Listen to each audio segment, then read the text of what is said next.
तो बजट में पैसा बहुत जरूरी है, अगर पैसा हुँ, नहीं होगा तो आप कुछ दे नहीं सकते हैं।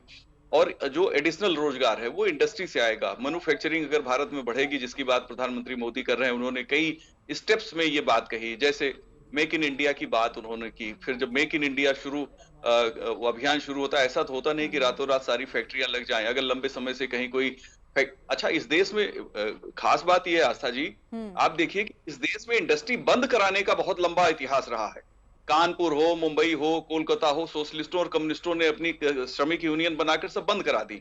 तो जो लोग हुँ, लंबे समय तक, पिछले 50 साल तक इंडस्ट्री बंद कराते रहे हैं, अब वही रोजगार की बात कर रहे हैं। तो अब रोजगार के लिए तुरंत तो फैक्ट्री खुल नहीं जाएगी, ना लाल इमली खुल पाएगी कानपुर की, ना जूट मिलें, जेके जेके जूट मिल खुल पाएगी। वो ठीक तो है। सब बंद हुए, सब टेक्नोलॉजी पुरानी हो गई।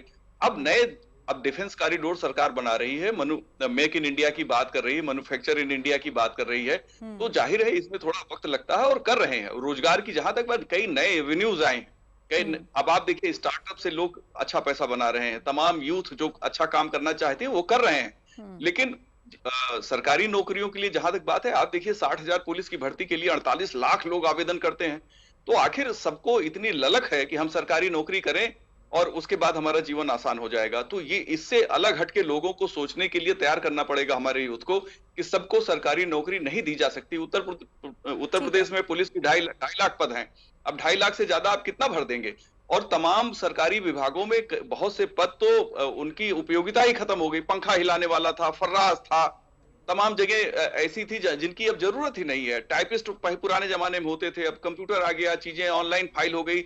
बहुत सी चीजें बदल रही हैं। इस बदलते हुए माहौल में एडजस्ट करने में लोगों को समय लगेगा। हमारा देश यथा स्थितिवादी है कि भाई ज्यादा बदलाव मत करो। तो लेकिन मोदी जी बदलाव करना चाहते हैं, और जो डेमोक्रेसी में बहुत ही डिफिकल्ट है। तो विपक्ष जो हुँ, मुद्दा लेके चल रहा है, उसमें उनको कामयाबी मिली है, उसी को लेके चलेंगे। लेकिन जो बदलाव की जी, दिशा जी, है जी। वो उससे अलग है, बिल्कुल। और उस रास्ते में नहीं शरद चलते त्रिवेदी जी हैं, अपने। वो भी अपनी बात रखना चाहते हैं। जी, शरद जी। अभय जी ने जो बात कही है मैं उसी पर टिप्पणी करना चाहता हूं कि भारतीय जनता पार्टी में प्रधानमंत्री से लेके किसी अन्य कार्यकर्ता ने कभी ये नहीं कहा कि हम 2 करोड़ हर साल सरकारी नौकरी दे देंगे। हमने कहा था नौकरी का इंतजाम करेंगे और नौकरियां दी गई हैं।